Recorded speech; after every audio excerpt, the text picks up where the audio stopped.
Christos Anesti. Christ is risen.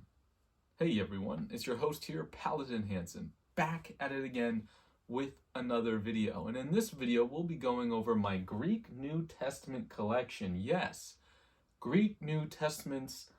I'm very happy to show you guys my collection here. It took me years to acquire all these editions of the Greek New Testament. I'm not the best in Greek. I'm going to be forward with you right now. I'm much better in Hebrew. I'm much better in Latin. Greek is kind of my weak spot because for me it's very hard to pronounce Greek words. And that goes for a lot of English speakers. Hence we have the saying, it's all Greek to me. When we can't understand something, we just say, it's all Greek to me, So for me, Greek is a little bit of my weak spot, but doesn't mean I don't love it. And I have a massive collection here of the best Greek New Testament editions to exist. I'm sure there's probably a couple, Greek New Testaments that I don't have, but these are the ones that I do have, and I can't wait to show you guys my collection. We're going to start off first and foremost with this one. It's not a complete New Testament, but it's the Synoptic Gospels. I got this in Mykonos Island in Greece, in a little bookshop in Mykonos, and I was very, very blessed to go to Greece and travel all across Greece. I went to Athens, I went to Santorini, I went to Mykonos, and it's just fantastic that I got to do that. This one is pretty cool. A synoptic book, right, takes the books of Matthew, Mark, and Luke and kind of puts it all together into one gospel book. Again, it's just those three gospels. That's why it's called the Synoptic Gospels. It's taking a synchronization, a synopsis of those three gospel books and putting them into one. So this one is not a New Testament per se, in the fact that it has all 27 books, but I just wanted to show you guys this and let you guys know that these exist. I got this for probably $12, pretty cheap and affordable, so I'm happy that I got it. It's a nice little pocket size, comes with one ribbon, and so I just wanted to show you guys the Synoptic Gospels. That's going to be the first one on this collection list here, and yeah, pretty cool indeed. I'm going to set that down right here. Alrighty, if you guys haven't, I have my top 5 English Bible translations video. I highly recommend you guys go check that out.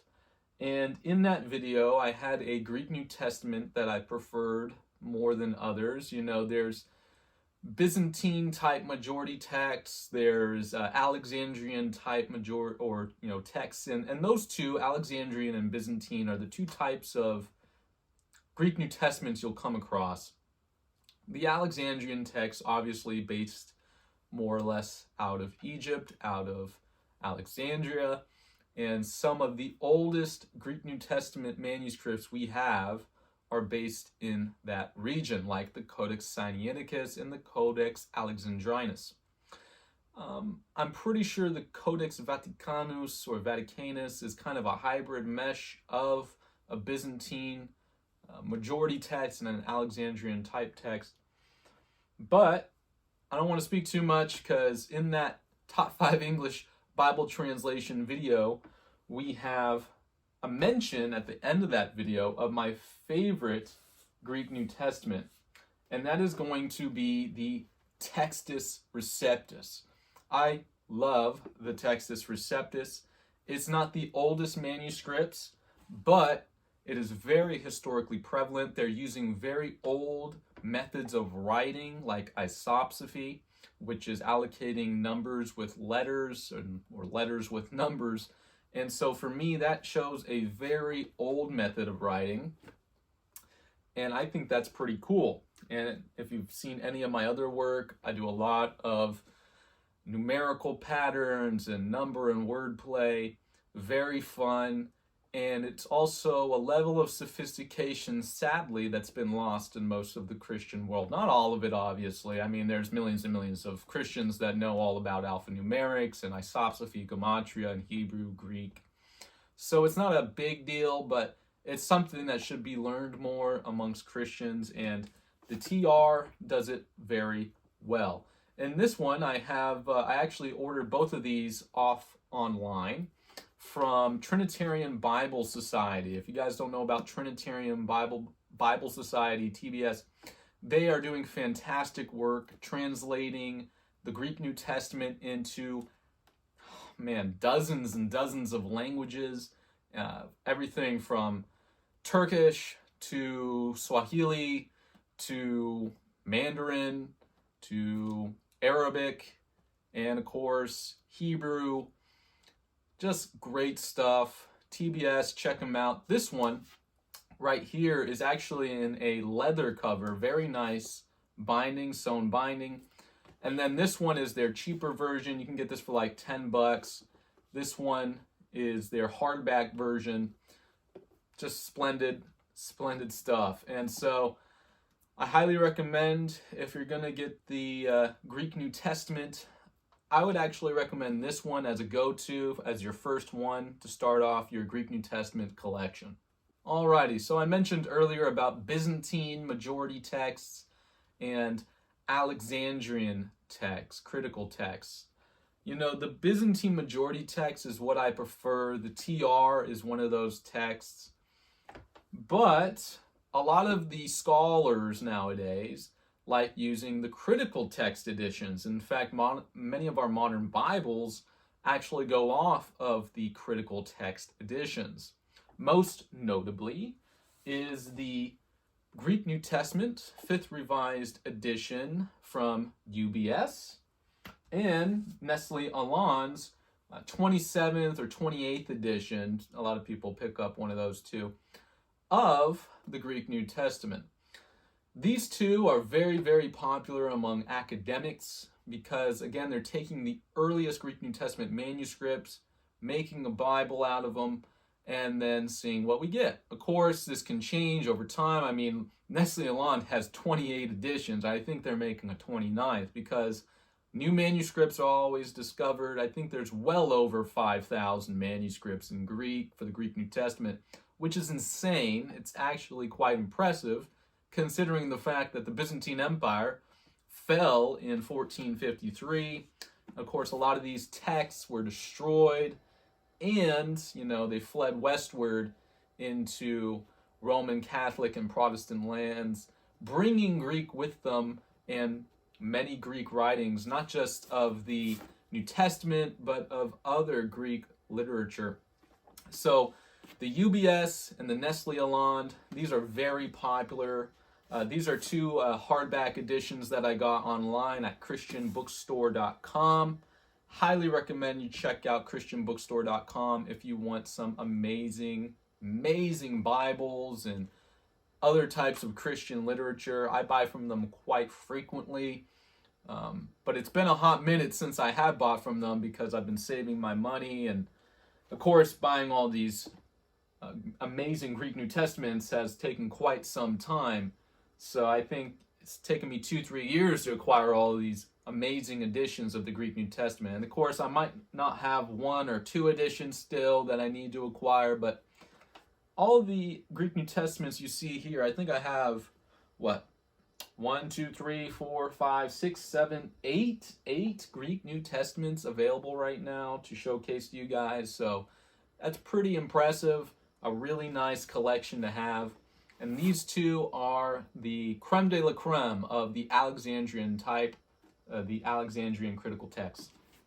And so if you want a really good apparatus, and a lot of modern scholars are using these texts, modern Bibles are using these texts, I highly recommend it, guys. Highly recommend it. Now, I'm a Byzantine prioritist. I like the majority text. And I think one of the best, if not probably the second or third favorite of mine, because I have another one that we're going to get to that I consider pretty good as well. This one is loved by many, And this is the Robinson-Peirpont Greek New Testament. Of course, it's a hardback edition, comes with a little ribbon. And this is a Byzantine text form, very popular right now, this one. And I got this on Amazon, actually. You can find this one on Amazon. And the price wasn't that bad. I got it for like 30 bucks. Most of these Bibles, besides my leather edition Textus Receptus, are all like 20 to 30 bucks, which is very affordable. The leather edition I got from TBS was like 50 bucks, which is still pretty good for the price. And so this one right here, though, the Robinson-Peirpont text, is highly popular right now. I really like it. Of course, I'm usually, when I'm reading Greek, I told you guys I'm not that good at Greek. And so when I do practice on my Greek, it's usually the first chapter of Matthew, it's usually the first chapter of John, and some sprinkled in verses across the New Testament. But this one is definitely a must get. So I'm very happy and very pleased that I got it. The Robinson-Peirpont Byzantine majority text. You got to get it. Alrighty, switching it up to some more critical texts. I think out of all of the critical texts that I do have, this one is by far my favorite because it goes off of a different model of the order of books. They look at all the manuscripts all the way up to the 4th or 5th century, I believe, and before. So everything from, the 1st century all the way up to the 4th century, it is only using those manuscripts. And this is the Tyndale House Greek New Testament. This came out a few years back, not even 7 or so years back. This is a really popular critical text edition that has come out. They have many formats for this. I have a diglot using the ESV and the Tyndale House Greek New Testament, which is very helpful, even though I don't really like the ESV.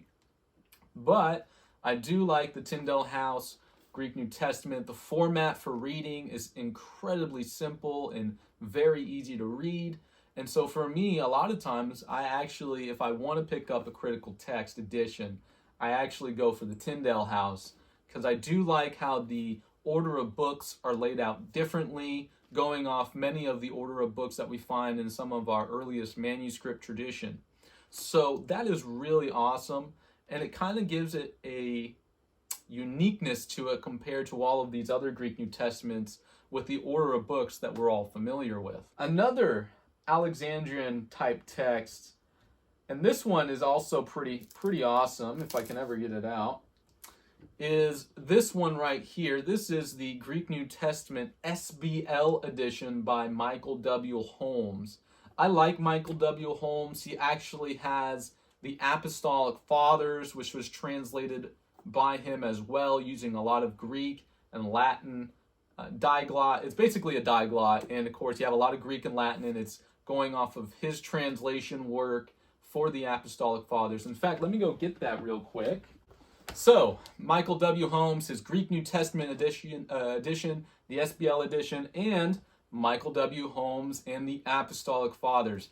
If you want to know about the Greek New Testament outside of the New Testament, this is definitely the book. It has 1st and 2nd Clement, the letters of Ignatius, Epistle of Barnabas, Shepherd of Hermas.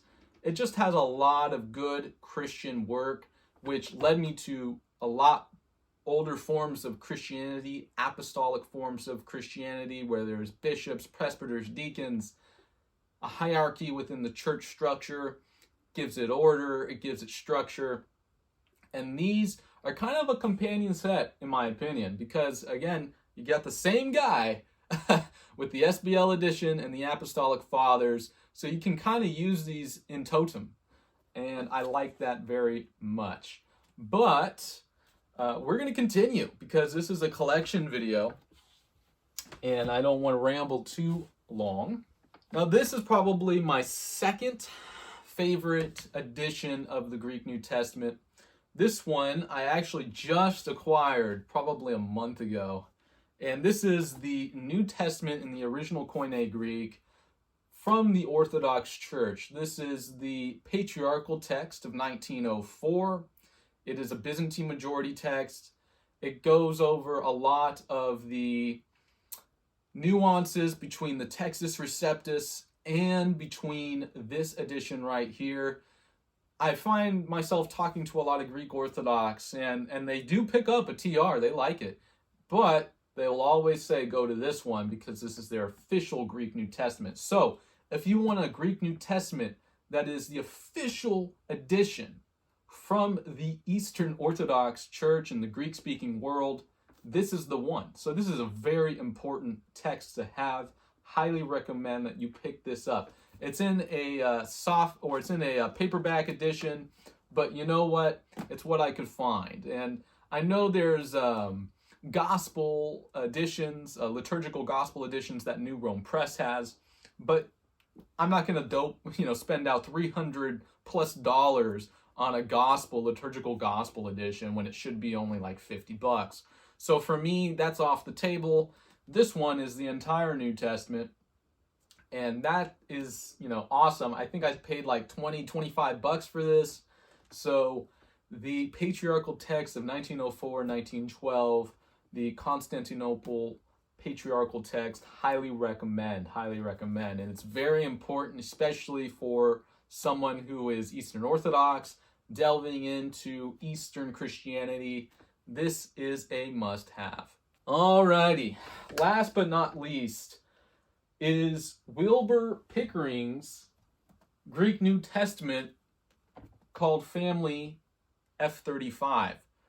So this one is his third edition. I've seen quite a lot of videos of him with this edition talking about it. It is a Byzantine majority text, which I love. And so I haven't delved too much into it because I've actually been watching a lot of videos from people like Dwayne Green and Biblical Study and Review. I think that's his name, B.S.A.R. That's his channel name. Those two guys, I highly recommend those channels if you're looking to find kind of the intricacies of editions of the Greek New Testament. So Dwayne Green, B.S.A.R., I'll put little screenshots with their stuff in this video. But this is a big hunk of a Greek New Testament, and I like it a lot because what I'm hearing from Wilbur Pickering is everything that I like to hear. So I highly recommend you check out his channel. I think Wilbur Pickering, Family F35.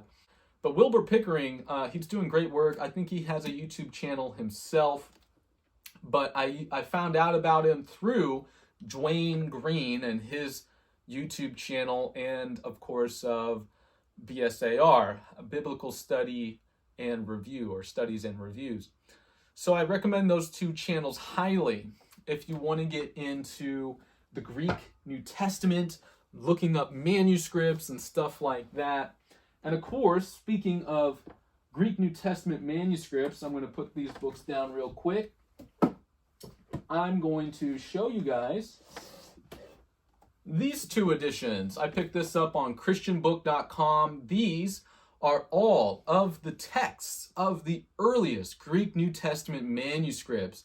It has manuscript P51 and all the way up to uncials and papyri and all that cool stuff that everybody wants to know. These are the earliest facsimile editions of the Greek New Testament manuscript. So this is vital for any serious scholar. I've dabbled in quite a bit with these two volumes here, and they even have a Latin edition. I'll probably make a Latin video, Latin Bibles, but this you gotta get. So if you want to know the New Testament Greek and the earliest manuscripts behind them, which a lot of these Alexandrian critical texts go off of, this is a must have.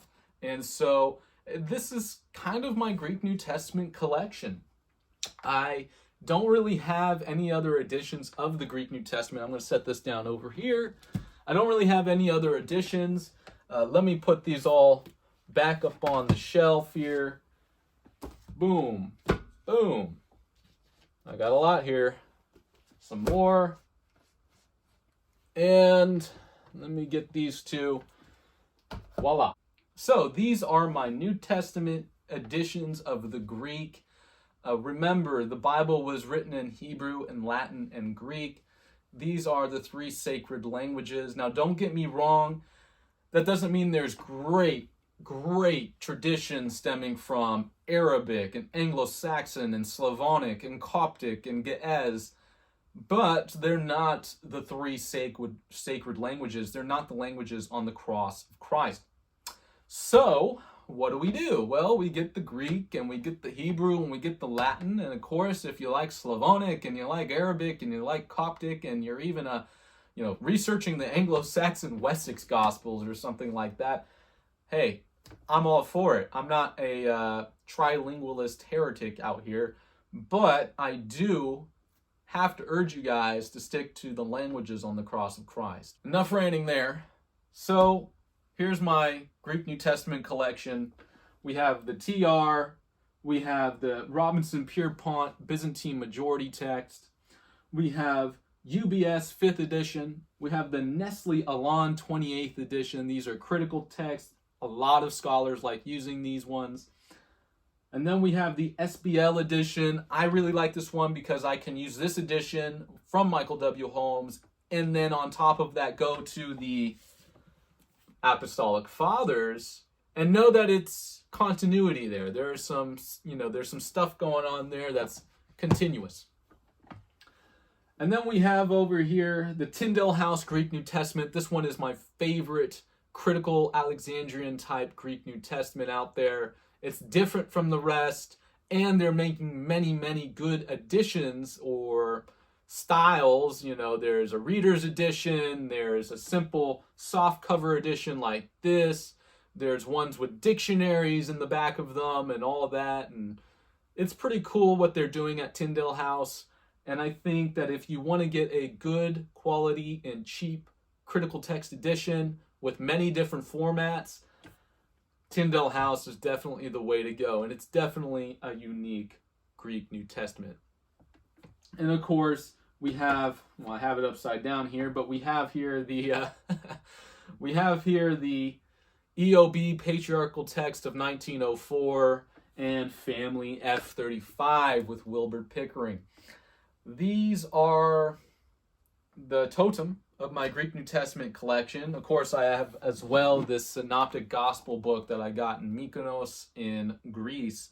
I'm very blessed to have that. Of course, the 2-volume set of the earliest Greek New Testament manuscripts, which definitely comes in handy when you actually want to know and see the earliest Greek New Testament manuscripts. I mean, all of those are from like the 1st century, 2nd century mostly, because not too much stuff. I think there's like maybe only 1 or 2 fragments of Greek New Testament literature in the 1st century. So it's mostly 2nd, 3rd century, 4th century literature here with those 2 volumes. And I think it's really cool. Now, Byzantine majority texts, most of these manuscripts come from around the 10th century, 11th century, and after that, all the way to the fall of Constantinople and the ending of the Byzantine or Eastern Roman Empire. But they're the majority of our Greek New Testament manuscripts, and so there's a great consensus with the Byzantine majority texts, allowing us to see great familiarity. The TR, the Byzantine Robinson-Peirpont text, the EOB Patriarchal Text of 1904, 1912, these are very similar. There is obviously a few differences. In fact, well, I won't say a few, there can be up to hundreds of differences. But comparing it to the critical texts, we're talking about thousands. Now, are these differences important? Not really. There's maybe a change in a letter or a word. And of course, us Christians, we don't live by the letter. We live by the grace of God and the righteousness of Jesus Christ, his grace and his truth. But it's cool seeing how scribes back then, it took a scribe 9 months to write out a Greek New Testament or a Latin New Testament. 9 months. And of course, back then, a lot of them were under persecution all the way up until Constantine, so they had to use papyri. Papyri isn't durable. It gets destroyed after just a generation or two. So they're constantly having to copy these texts. And of course, when Constantine comes into power, Christians finally get the ban lifted on persecution. Of course, there was some stuff after Constantine with the emperors after him that were apostates in the faith, and so they tried to go back to go back to paganism, and that didn't succeed, thank God. And so, but by that point, you started seeing texts written out of vellum, which is animal hide, and that's where we start seeing our oldest manuscripts like the Codex Vaticanus, the Codex Alexandrinus, the Codex Sinaiticus, very old Greek New Testament editions that have survived all this time. I mean, that's incredible to me. And the fact that we have, 5,000 plus Greek New Testament manuscripts, we have over 10,000 Latin manuscripts, and a lot of Aramaic and Hebrew manuscripts. Not as much as Latin and Greek, but they're still there, and it's quite impressive. I mean, I think I tallied it up, there's probably somewhere close to 25 to 30,000 manuscripts from Hebrew, Latin, and Greek.